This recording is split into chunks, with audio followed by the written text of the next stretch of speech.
Assalamualaikum warahmatullahi wabarakatuh. Berjumpa lagi dengan Mr. Ihsan di Zona Ilmu Pengetahuan Sosial. Di channel ini kita akan belajar bersama materi-materi ilmu sosial. Jangan lupa untuk subscribe, like, dan membagikan video ini kepada teman-temanmu agar mereka tidak ketinggalan materi. Materi kita kali ini adalah potensi kemaritiman Indonesia. Potensi kemaritiman Indonesia. Luas laut Indonesia mencakup 2/3 dari seluruh luas wilayah Indonesia, yaitu 5,8 juta kilometer persegi. Di dalam laut tersebut, tersimpan kekayaan alam yang luar biasa besarnya. Potensi sumber daya laut Indonesia tidak hanya berupa ikan, tetapi juga bahan tambang seperti minyak bumi, nikel, emas, bauksit, pasir, biji besi, timah, dan lain-lain yang berada di bawah permukaan laut. Kekayaan yang dapat dimanfaatkan dari sumber daya laut yang lain adalah sumber daya alam berupa mangrove, terumbu karang, dan lain-lain. Sumber daya tersebut dikenal dengan sumber daya pesisir. Potensi perikanan. Coba kalian perhatikan gambar tersebut. Gambar tersebut merupakan aktivitas nelayan kita di lautan. Laut Indonesia memiliki luas lebih kurang 5,8 juta kilometer persegi dengan garis pantai sepanjang 81.000 km dengan potensi sumber daya ikan diperkirakan sebesar 6,4 juta ton per tahun yang tersebar di perairan wilayah Indonesia dan perairan ZEI, Zona Ekonomi Eksklusif Indonesia, yang terbagi dalam 9 wilayah perairan utama Indonesia.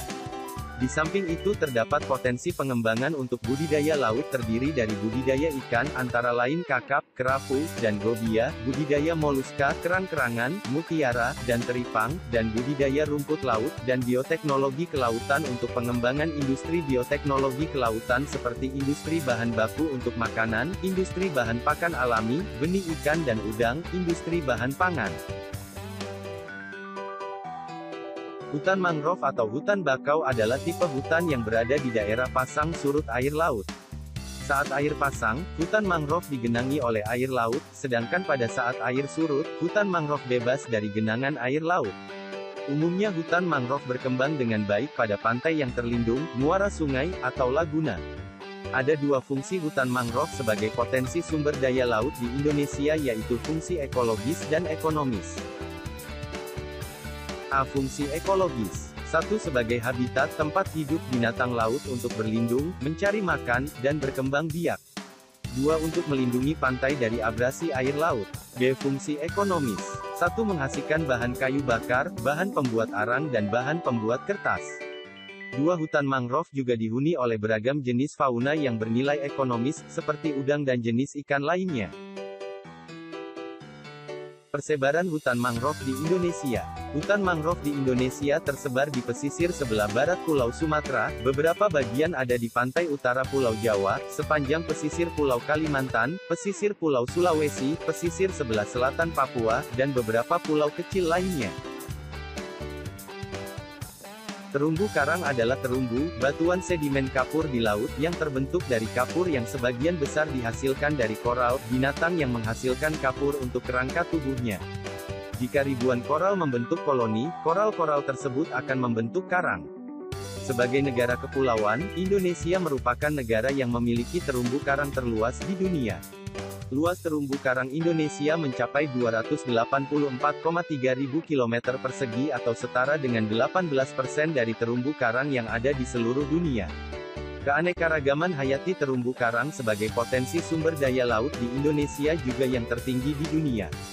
Ada dua manfaat terumbu karang. 1. Manfaat ekonomi. 2. Manfaat ekologi. Manfaat ekonomi terumbu karang. A. Sebagai sumber perikanan dan sumber obat. B. Karena keindahan yang dihasilkan oleh ekosistem terumbu karang, ekosistem ini dapat dijadikan objek wisata yang menarik sehingga dapat meningkatkan pendapatan masyarakat yang tinggal di sekitarnya. C. Masyarakat sekitarnya dapat memanfaatkan biota yang hidup di terumbu karang, seperti rumput laut, udang, dan ikan untuk dijadikan sumber makanan yang nantinya dapat dijual sehingga menjadi sumber pendapatan bagi masyarakat. D. Berbagai jenis ikan, teripang, dan rumput laut yang hidup di terumbu karang juga dapat dimanfaatkan sebagai bibit untuk budidaya. Manfaat ekologi terumbu karang. A. Sebagai habitat dan sumber makanan bagi berbagai jenis makhluk hidup di laut. B. Sumber keanekaragaman hayati yang tinggi. Dengan tingginya keanekaragaman hayati yang ada di dalamnya, terumbu karang ini menjadi sumber keanekaragaman genetik dan spesies yang ditemukan memiliki ketahanan hidup yang lebih tinggi. C. Sebagai pelindung bagi ekosistem yang ada di sekitarnya, misalnya pada ekosistem fungsi hutan bakau, dan juga melindungi pantai dan daerah pesisir dari ombak besar. Terumbu karang dapat memperkecil energi ombak yang menuju ke daratan yang dapat menyebabkan abrasi pantai dan kerusakan sekitarnya. Selain ikan, terumbu karang dan hutan mangrove, potensi kemaritiman Indonesia yang lainnya adalah tambang seperti minyak bumi, nikel, emas, bauksit, pasir, biji besi, timah, dan lain-lain yang berada di bawah permukaan laut. Transportasi laut juga termasuk potensi kemaritiman Indonesia yang dapat melancarkan lalu lintas perdagangan dan perpindahan penduduk antar pulau. Keindahan pantai dapat jadikan tempat wisata sehingga dapat dimanfaatkan oleh penduduk sebagai sumber mata pencaharian.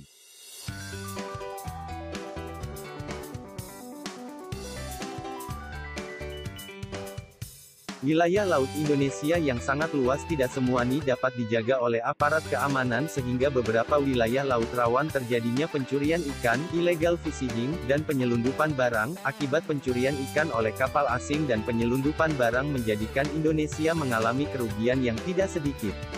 Maka tugas kita bersama untuk menjaga laut kita dari semua itu. Nah anak-anak, sekian untuk materi kita kali ini. Tetap semangat untuk belajar.